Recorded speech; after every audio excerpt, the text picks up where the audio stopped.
Plaintiff Patrice Coleman says the defendant is her mother, but Patrice was taken away from her at birth because she was born with heroin in her system. Patrice claims as a result of her addiction, the defendant has been in and out of prison, and Patrice is suing her today for breach of contract.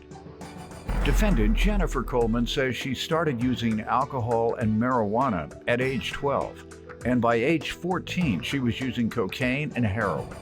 Jennifer claims by age 17 she was prostituting to support her addiction, but she has now been clean for 6 years.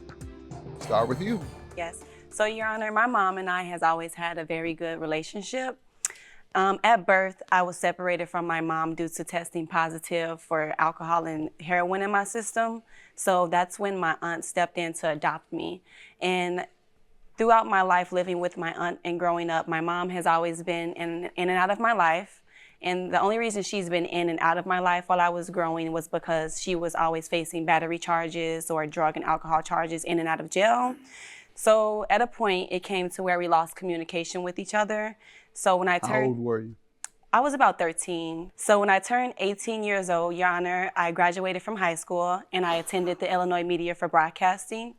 And she got back in communication with me through some family members, which I was very happy because, like I said, my mom and I always had a very good relationship, despite our past.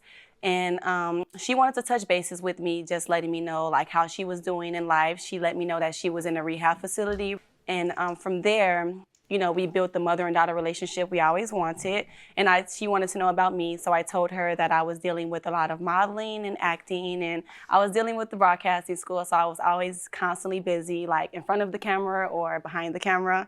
She understood, and she told me she was very happy that I became successful in my life, even though I had to deal with a very ugly history and she wasn't always in my life. But I let her know. I'm very proud of you too. Thank you. Thank you. So, and I let her know that I'm happy that she's doing better, and I was appreciative that my aunt stepped in to adopt me, you know, to keep me within the family.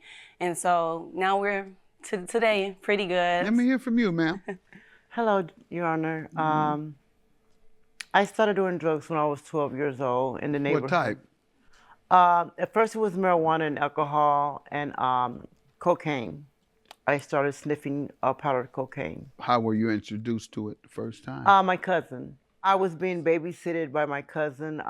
They were giggling, they were laughing, and I said, I want some, and they just gave it to me. Okay.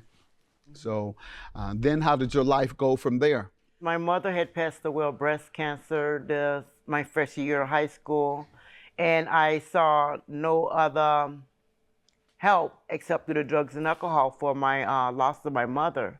It was heroin at that time. It was heroin. By the time I was 17, I had became homeless. There was prostitution. I was begging for food on the street at restaurants. Were you addicted to drugs by that time? Yes, I was. I was very out of control by the time I reached 17. I lost respect to my family, my children. I had no dignity for myself. I in and out of shelters. I slept in abandoned buildings, abandoned cars, you know, below zero weather outside. I had nowhere to go. And I thought there would be no way out of it for me unless it was death, or they locked me away for the rest of my life. Because I went into treatment, but at 17 years old, I thought I had a long life to live, and it wasn't my time to stop. And besides, I was getting physically sick for the heroin, and I just continued to use to avoid the sickness. I had got to the point where I was ashamed of my family, ashamed of my children. They were ashamed of me. I was an outcast. They were embarrassed. I remember one particular time when I went to pick Patrice up and to take her with me on an outing, she was embarrassed to be with me. She was ashamed. I felt it. I saw it on her face.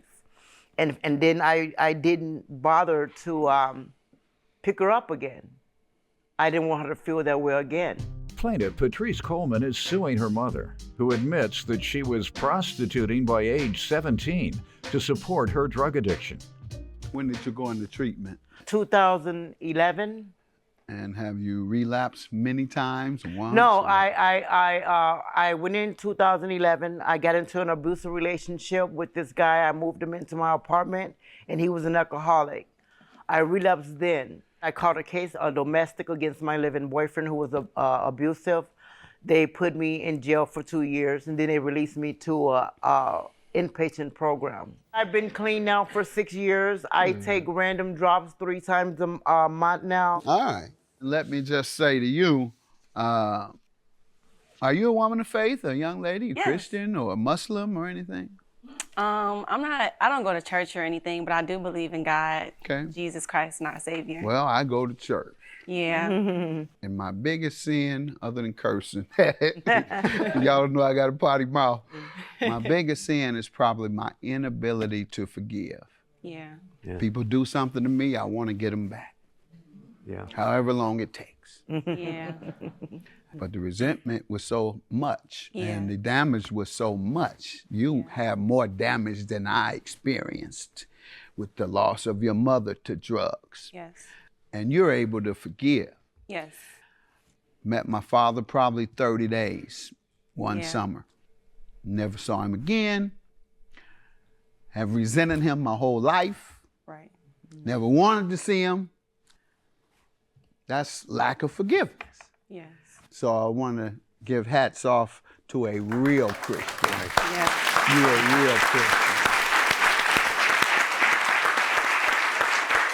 How does she owe you? What happened here? So my mom contacted me back in 2018. I was working this full-time job, and she contacted me letting me know that she was in a rehab facility and that she got good news that she was getting off on good behavior. So in order for her to leave on early terms, she had to complete these classes, and she had to basically like buy new clothes for the classes. And I told her that I could assist her financially. So I was assisting her, paying off her classes, buying her clothes, sending her money, making sure she was okay. So it came to a point to where it was like becoming a lot of money. And I'm like, okay, I love you. And I love you too. I will always assist you with whatever you need. But we have to make a promise that you're going to pay me back when you get out. And she was like, yes, of course. I want to keep your trust. And I'm like, yes, I trust you. So we came with this promissory note. Good. Yeah, And I have a smart list there. as well. You know what Thank to do. you. We came with the, In case one of them relapse hit her. yeah. Don't so relapse on me. Don't relapse on me. Put that on paper. So when you come back around, you'll still owe me. So the You know what to promissory, do. Huh? yeah, I'm sorry. So the promissory note basically states that when she's released out of the rehab facility in January, that she will pay me back within the first month when she gets out. What happened here? Yes, I did agree to pay her back the money. I was going through a lot of money from her at the time when I was there. But when I was transferred to the facility that I am now, they don't allow us to work. I didn't allow know you that. to work. No, they don't allow. Are you us- allowed to leave the building? Yes, I'm allowed to leave How the building. many hours a day? Every day. I can leave every day from 6 a.m. to 10 p.m. But not work. but not work. They setting y'all up. Let me see what you have. They setting you up. This is a money hustle. This is a money hustle to get you in there for you can relapse and then go back and stay with them. I thought they wanted me back on my This is feet again. crazy. Pardon me? I thought that they wanted us to be productive, get back into working, Yeah. but that's not what they want. I'm deeply involved in transitional housing, NA, all of I know about this Yes, Your drug Honor. rehab. Yes, Your Honor, I go to AA. More than them, obviously. They allow me to go to AA. You can do all that but work. But work. Yes.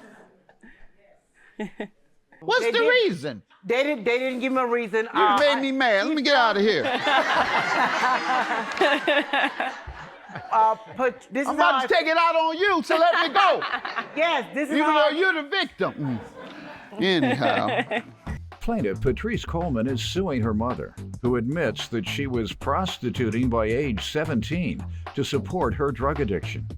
So, young lady, I want to thank you for first helping your mom and being so problem. considerate. What are you doing with your education in communications? I had my own radio show. It was with the Windy City Underground, and I was also the news reporter and the weather girl. And I was co-hosting on a lot of people's shows, because I have a really good personality, and everyone's like, I can see it comes right through. Yeah, so there I was constantly filming, and I would go on the street of Chicago, like doing surveys and things like that. And So are you working now? yes, I'm working. I'm full-time working. Where? At Mac Properties. I'm a resident service for resident services. But I just got a You want to work promotion. in your field? No, I do want to work in my field. I'm actually like, I just bought my own Well, camera. you hired. Thank you. It's the first time ever. Yeah.